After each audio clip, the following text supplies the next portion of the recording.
الحمد لله رب العالمين والصلاة والسلام على أشرف المرسلين وعلى آله الطيبين الطاهرين وصحابته أجمعين ومن تبعهم بإحسان إلى يوم الدين أما بعد.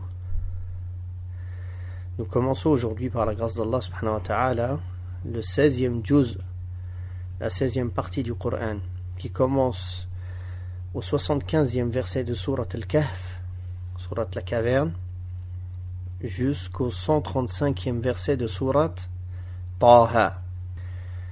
La tentation dans l'autorité apparaît dans le récit de Dhul Qarnayn, qui est un exemple adressé aux gens influents, afin qu'ils usent de leur autorité pour établir la justice entre les gens. La Sourate Al-Kahf, la caverne, se termine par des scènes du jour où les gens seront exposés à Allah et annonce le sort des mécréants et celui des croyants.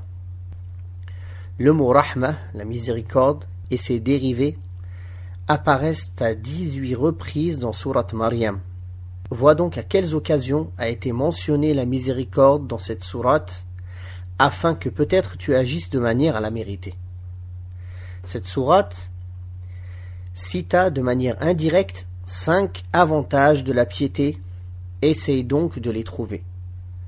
La sourate Maryam commence par le récit de Zacharia et le pouvoir d'Allah de lui donner une progéniture après que ses cheveux aient blanchi et que son épouse soit devenue stérile.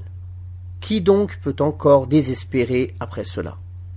Le récit de la venue au monde de Isa est détaillé, récit dans lequel il est raconté qu'il déclara dans son berceau être un serviteur et un messager. Comment ceux qui prétendent être les disciples de Isa, de Jésus, prétendent-ils qu'il est un Seigneur ou qu'il est le Fils d'Allah? Qu'Allah soit élevé au-dessus de tous ces mensonges. Se trouve dans ce juz, dans cette partie, le récit d'Ibrahim alayhi salatu wassalam, le débat qu'il a eu avec son père concernant l'adoration des idoles et la douceur dans son discours lorsqu'il répète l'expression « Ô mon père, alors que son père était un mécréant. C'est là une leçon enseignant aux prédicateurs d'être doux envers leurs parents lorsqu'ils les prêchent.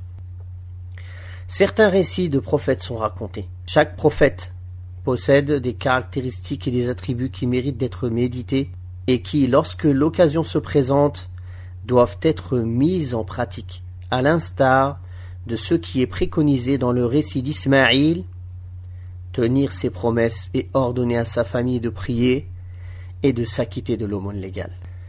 Ces récits sont suivis par l'exposé de certaines scènes de l'Exode qui font frémir les cœurs croyants, puis par la réfutation des ambiguïtés de ceux qui prétendent qu'Allah a une progéniture, qu'il soit élevé au-dessus de ce qu'ils prétendent mensongèrement.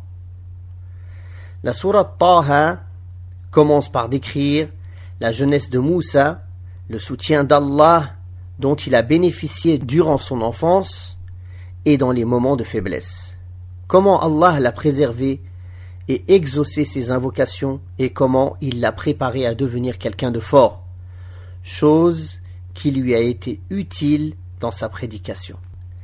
La peur passagère que Moussa alayhi salatu wassalam éprouva lorsqu'il fut envoyé à Pharaon et lorsqu'il affronta les magiciens fut dissipée par son sentiment qu'Allah était à ses côtés, par le soutien d'Allah qui envoya son frère avec lui et par les signes dont il était muni.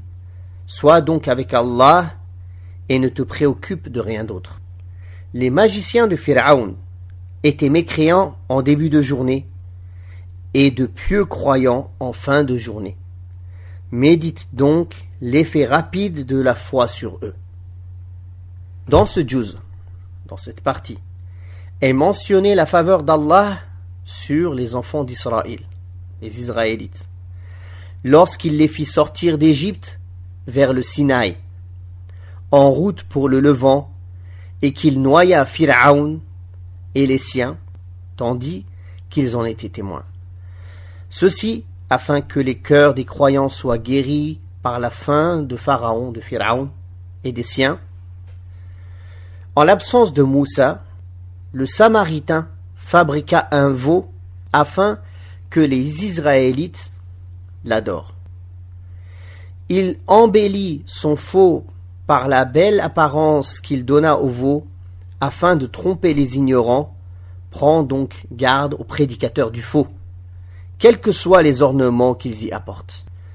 Dans la fin de la sourate Taha, il est question de l'état, le jour de la résurrection, de ceux qui se détournent du rappel, et d'une scène parmi d'autres d'avilissement et de terreur qui auront lieu ce jour-là.